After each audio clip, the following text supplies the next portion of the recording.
Hello and welcome to 5-Year Club video number 172, Electric Car Edition. I thought I would compare the lifetime cost of ownership, or the cost of driving, for an electric car, one of the cheapest electric cars, the Nissan Leaf, versus a Honda Civic, which is just a very popular, I think it's actually the most popular, gas-powered combustion engine vehicle. This first kind of calculation I get from the website Fleet Karma. I'll put a link in the description so you can read that full article. And it includes a $7,500 federal tax credit for the Nissan Leaf, which is the reason why the cost here is only $21,510. This article is from 2016. 2018 numbers are going to be different, but I think the concepts are going to be the same. So yeah, the article stated that they would break even in terms of their cost at 50,000 miles, and after that, the Leaf would be the cheaper vehicle to own because you wouldn't have to pay for gas. However, I think this is worth a deeper look, and I decided to do that using the 50,000 number, right? In other words, if we wanted to drive 50,000 miles in a car, what would be kind of our best purchasing decision around that? Something important to point out is that the Leaf has a battery that is expected to last 8 to 10 years or 100,000 miles. The Leaf's battery warranty, I think, is 8 years, 100,000 miles. So you can just guess that, well, if they warranty it to 8 years, it probably will last 10. There are also battery life concerns with the Leaf and with a lot of these electric vehicles because the batteries degrade pretty quickly. I think this article was pointing out that there was a degradation of batteries in the 24 kilowatt hour variant of 15% in 2 years. And so it's kind of a different beast when after 2 years of owning this electric car, your range has gone significantly down due to that decreased battery life. I looked up the cost of the battery to see, after 100,000 miles, how much would you need to pay? And it looks like the answer is something like $6,000 or $8,000. That depends on the size of the battery, the 24 or the 30 kilowatt hour battery. And there are also, I think, what they call refabricated batteries that are closer to $3,000. So, we're making progress on making these battery replacements more affordable. But, those were the numbers that I found today. So that's what we see. All right, so bam. This graph that you're seeing right now is not very good when we're talking about cost of ownership for a vehicle. Why? Because these are new vehicles. You can only get that $7,500 tax credit on a new Nissan Leaf. And it's a new Honda Civic that costs $19,440. And this is the 5-Year Club. We're looking to drive something that is within our budget and that contributes towards our long-term goals, and also that we don't waste time maintaining, but we don't need to buy a new vehicle for that. This article from Fleet Karma, it doesn't discuss used vehicle costs in comparison with these two costs. And so that's what I want to do with today's video. I want to show you what's going on, because I think in many ways when we're talking about the cost of owning a car, this article is like it's comparing like, man, I'm out of analogies tonight. It's leaving out such an obvious answer to the question. And the obvious answer to the question is get a used vehicle. Get a Honda Civic that's already been operated for 36,000 miles, 50,000 miles, 46,000 miles. And so I just quickly went to Craigslist and grabbed some examples, some local examples of Civics that fit this bill. We have a 2013 Civic that's about 5 years old for $10,800 with 36,000 miles on it. That's nice. Only 36,000 miles. We have another one from 2013. This one's 12,500. This is actually like in my neighborhood, all right? And then, so, you know, it's more expensive and it has more miles, 54,000 miles. So maybe it's worth driving to San Carlos to check out this cheaper one. I don't know. You'll have to compare, you know, all the different things that are going on, the trim level, whether it's an LX or an EX or whatever. But, you know, 12,500 is still a lot cheaper than 19,440. And finally, we have another one. Bam. So this one's a little bit older, 2009, but it's a Civic Si. So if you want something a little bit sportier, then you could go with this Civic Si. And, you know, a lot of Civic Si's have been driven. This is like the same car that I own, if you didn't already know. A lot of them, when you look at the used cars, have already been driven over 100,000 miles, over 200,000 miles. With all the examples that I gave, I wanted it to be around 50,000 miles or less. And this one that I found for $11,939, so again about $12,000, was 46,487 miles. So yeah, still around the 50,000 mile mark. Civics should easily be able to make it to 100,000 miles, and many of them are still operating well after 250,000 miles. So, you know, I think this is completely realistic. And these are all roughly, you know, 10,000, 12,000, I guess 11,000, 12,000. That's what the prices on these are.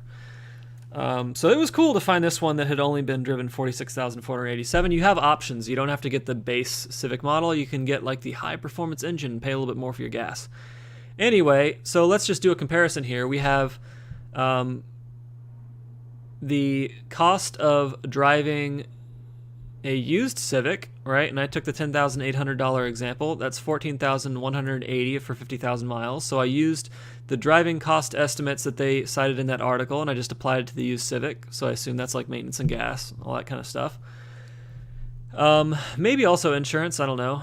And then I also applied it to so it's the used Civic. I also applied it to the new Civic, and I also applied it to the new Leaf. And, you know, since 50,000 miles is about the crossover point, it is not surprising that these two vehicles, 22,820 and 22,857, have roughly the same cost of ownership at that point. And here is the money graph. This is the difference between having a new electric vehicle, a new Honda Civic for 50,000 miles, or a used Honda Civic for 50,000 miles. That's $8,640 difference. If we say that you drove that 50,000 miles in 4 years, which would be roughly half the lifespan of the battery pack of that Nissan Leaf, then we're talking about, it's about $180 extra a month you are paying to drive these new cars. That's going to be about 7.5% of a $2,400 budget, the $60,000 overall annual budget that I talk about a lot and I try to compare things to. And inside that budget of the flex spending, okay, $180 would be 36% of your flex spending. That's 36% of your fun is going into the fact that your car is from 2018 and not 2013. I think that's crazy. I would rather spend my money some other way, and I would encourage other people to do the same thing. Now, an obvious next step is you would say, well, what about a used Nissan Leaf, Lewis? Because all you did was include the used Civic here. Well, specifically why I don't really care about analyzing the used Leaf is because if we go from 50,000 miles to 100,000 miles in a used Leaf, okay, now we've hit the 100,000 mile mark in that Leaf. Our battery is no longer under warranty, all right? And we either at that point are going to have a $6,000 to $8,000 battery expense, or we're going to have a Nissan Leaf with its battery at the end of life or at the end of warranty that we're going to have to try to sell.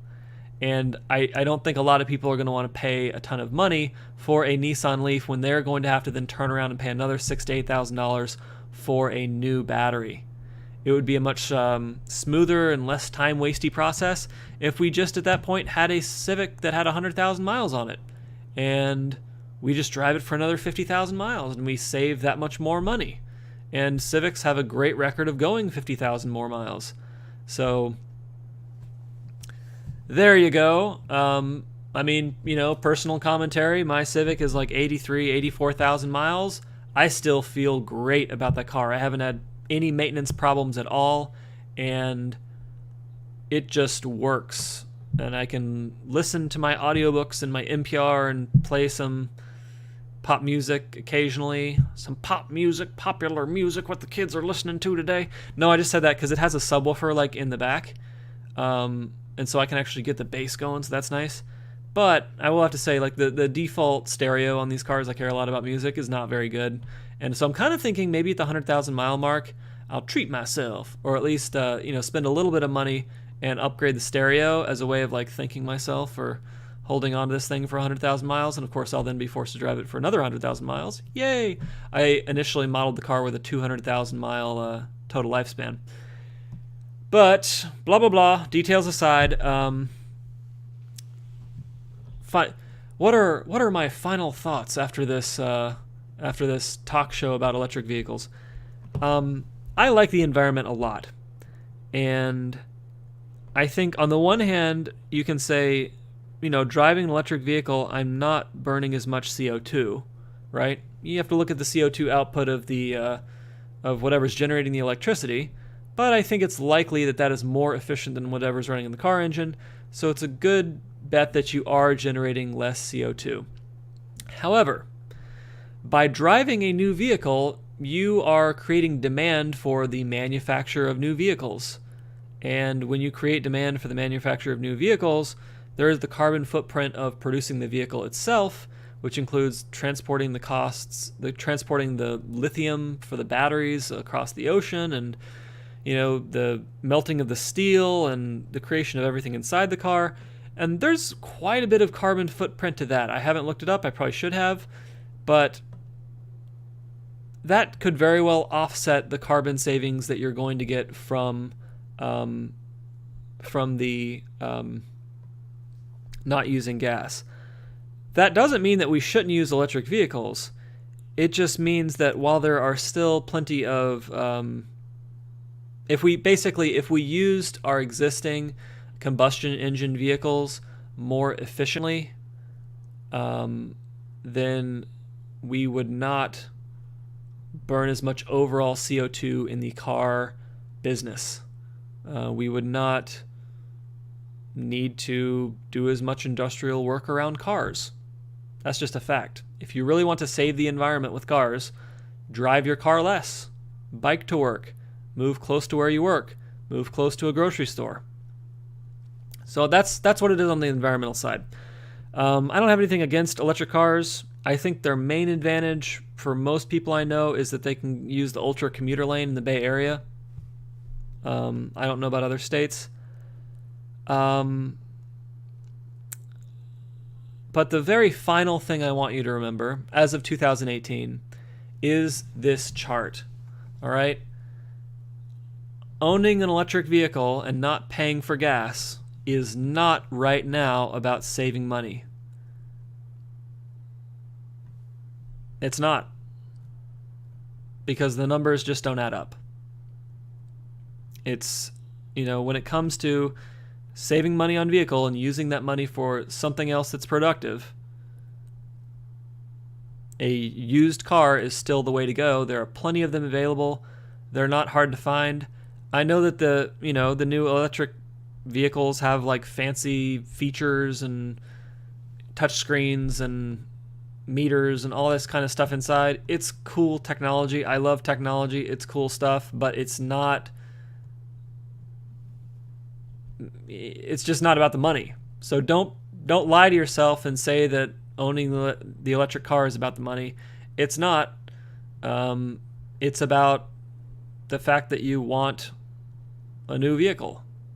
And you really have to look at your overall financial picture and where you want to go financially in the long run, and see if that really does align with this car. I know, I've talked about what I think people should spend on a car before. For me personally, until I hit $1 million, no way I'm buying a new car. Until I hit $1 million, no way I'm going to spend over $10,000 on a car. If my car exploded today, I would go out and buy something that was $5,000 to $10,000.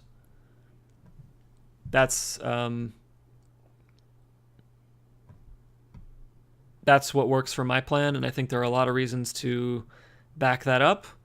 And I would, anybody who's shopping for a car, I would very seriously consider that price range, and very seriously consider calculating your lifetime cost of ownership, your cost per mile before you buy this next vehicle. And yeah, that's it. All right, that's it for 5-Year Club video number 172. Hope you enjoyed it. Hope this was helpful when thinking about money around electric cars. They offer lease programs on electric cars too.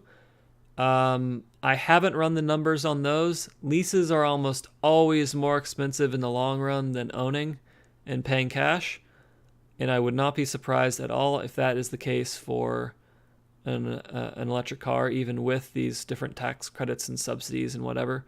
But I'm open for, whatever people's experiences are, or the research that they've done that I haven't done, because, I just came up with this by looking at an article and then doing a reality check on Craigslist. So that's that. Have a fabulous evening.